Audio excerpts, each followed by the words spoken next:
দুর্গাপুজো থেকে শিক্ষা নিয়ে কালী পুজোতে বাজি ফাটানোর বিষয়ে সাবধানী হলো রাজ্য সরকার। বাজি মামলায় আদালতের কোনো শুনানির আগেই বাজি নিয়ে রাজ্যের সিদ্ধান্ত জানালেন মুখ্য সচিব আলাপন বন্দ্যোপাধ্যায়। নবান্নে মঙ্গলবার এক প্রশাসনিক পর্যালোচনা বৈঠকের পর মুখ্য সচিব আলাপন বন্দ্যোপাধ্যায় রাজ্যের কালী পুজোর গাইডলাইন ঘোষণা করেন। মুখ্য সচিব জানিয়েছেন, অতিমারি আবহে দুর্গাপুজোর মতন কালী পুজো এবং দীপাবলি সংযতভাবে পালন করতে হবে। দীপাবলিতে বাজি না পোড়ানোর জন্য রাজ্য সরকারের তরফে আবেদন জানানো হয়েছে। পুজো উদ্যোক্তাদের দুর্গাপুজোর মতন কোভিড বিধি মেনে কালী পুজোর আয়োজন করতে হবে। খোলামেলা মণ্ডপ সহ যাবতীয় সুরক্ষা বিধি বজায় রাখতে হবে। বিসর্জনের শোভাযাত্রাও বন্ধ রাখতে বলা হয়েছে।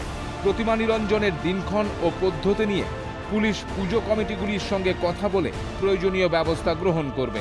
শুধু শব্দবাজি নয়, সব ধরনের বাজি ফাটানো থেকে বিরত থাকার কথা বলা হয়েছে। মুখ্যমন্ত্রীর এই বার্তা সামনে আসার পরেই এবছর বাজি বাজার না বসানোর সিদ্ধান্ত জানিয়েছে বাজি বাজার কমিটি। ফলে এবছর টালা পার্ক, হাওড়া ডুমুর জলা বা শহীদ মিনারে কোথাও বসছে না বাজি বাজার।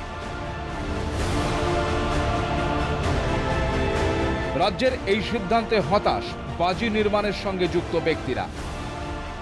আমাদের পুরো মার্কেট এমনিই বন্ধ, আমরা এমনিই বসে আছি, লকডাউন এমনিই আমাদের জীবনে হয়ে গেছে, কিন্তু এই এক সপ্তাহ দু সপ্তাহ যে আমাদের মার্কেটটা হয় সেটাও যদি বন্ধ হয়ে যায় তো আমাদের কিভাবে চলবে?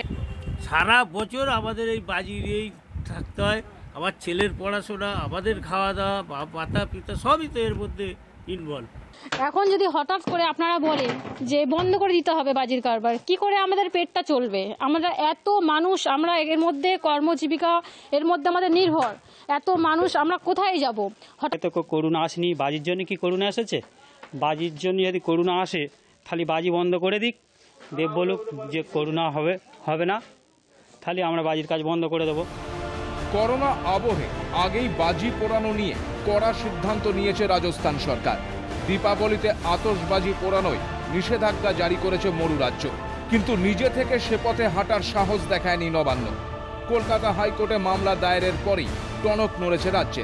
দুর্গাপুজো নিয়ে কলকাতা হাইকোর্টে মুখ পোড়ার অভিজ্ঞতাকে সামনে রেখে এক প্রকার বাধ্য হয়ে এবার বাজি না পোড়ানো বা বাজি বাজার না বসানোর সিদ্ধান্ত নিল রাজ্য। অনুপম পাত্র ও রাজা সাহার রিপোর্ট, ক্যালকাটা টেলিভিশন নেটওয়ার্ক।